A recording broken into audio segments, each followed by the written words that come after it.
Rak, lo tadi ke kamar gue? Tanya Sarah dengan mengabaikan pertanyaan Gerald.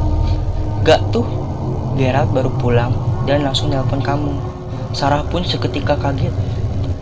Iya, 15 menit lagi ya jemputnya, saut Sarah. Ia tutup telepon dan segera keluar dari kamar.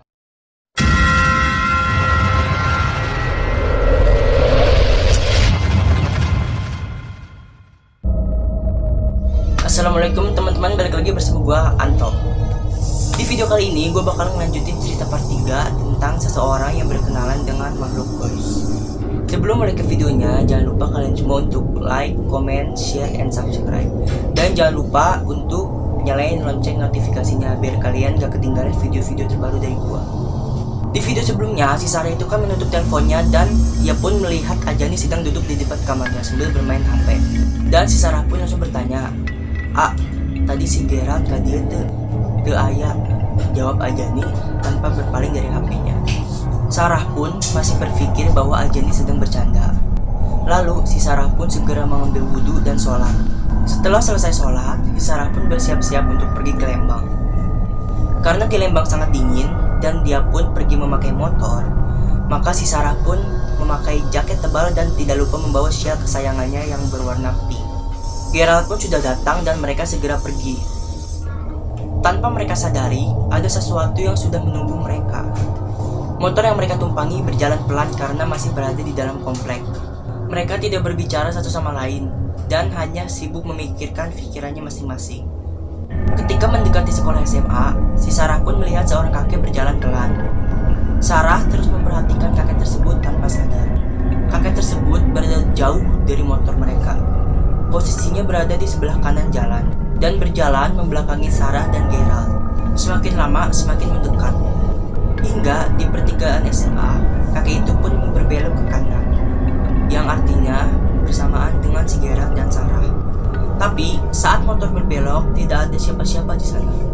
Jalanan sepi, tidak ada satu orang pun yang berjalan di sana. Sontak, si Sarah pun terkesiap mencari si kakek itu. Jalan komplek itu lurus tanpa ada belokan atau gang kecil. Tidak mungkin kan si kakek itu bersembunyi. Lalu si Gerald pun menyadari keganjalan dari si Sarah. Kunaonong, tanya si Gerald. Tadi ayah aki-aki di dia, nah eueuh, jawab si Sarah. Tong ngalamun lah, eueuh sasaha kita dige, jawab si Gerald. Sejak kejadian ini, si Sarah pun mulai terbiasa dengan hal-hal gaib. Akhirnya, si Sarah pun mengobrolkan banyak hal di sepanjang jalan untuk melawan rasa takutnya itu. Jalan menuju Lembang masih banyak pepohonan lebat di pinggir jalan. Saat itu, tepat di tanjakan sebelum kafe yang akan mereka datangi, Sarah melihat seekor kucing hitam melintas di tengah jalan. Tapi, si Gerald pun tidak memperlambat kecepatan motornya.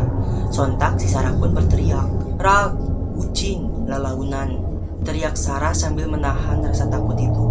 Tanpa basa-basi, si Gerald langsung tancap gas hingga membuat Sarah terjengkang. "Cicing siah nong, eueuh nanaon," jawab si Gerald dengan sewot. Lalu si Sarah pun sontak langsung melihat ke belakang arah kucing tadi duduk. Dan benar, tidak ada kucing di sana. Dan si Sarah pun merasa syok karena ia merasa benar-benar melihat kucing melintas di tengah jalan. Singkat cerita, akhirnya mereka sampai di sebuah kafe. Mereka pun segera turun dan memesan makanan dan minuman. Sebenarnya si Sarah masih gelisah dengan kejadian yang ia alami tadi. Namun mereka sepakat untuk tidak membahasnya dan mereka mengobrol tentang pembahasan lain. Si Sarah pun akhirnya melupakan kejadian tadi tanpa ia sadari karena terbawa oleh suasana. Tak terasa waktu imsak pun datang, yang berarti mereka harus segera pulang untuk sholat subuh. Saat pegawainya datang, pegawainya pun bertanya, "Teh, bade uwi ayeuna leres?" "Iya, jawab si Sarah dan Gerald secara berbarengan. Dan pegawainya pun menjawab, "Yakin?" "Iya, biar keburu sholat subuhnya," kata si Gerald. "Sok atuh, hati-hatinya di jalan," kata pegawainya. "Iya, nunggunya," kata si Sarah. Mereka pun pergi ke kasir dan terjadi percakapan yang sama. Kasir itu menyuruh Sarah dan Gerald untuk berhati-hati di jalan. Begitupun kepada tukang parkir. Tukang parkir pun menyuruh Sarah dan Gerald untuk berhati-hati di jalan. Mereka berdua pun akhirnya selamat sampai tujuan. Dan cerita pun selesai.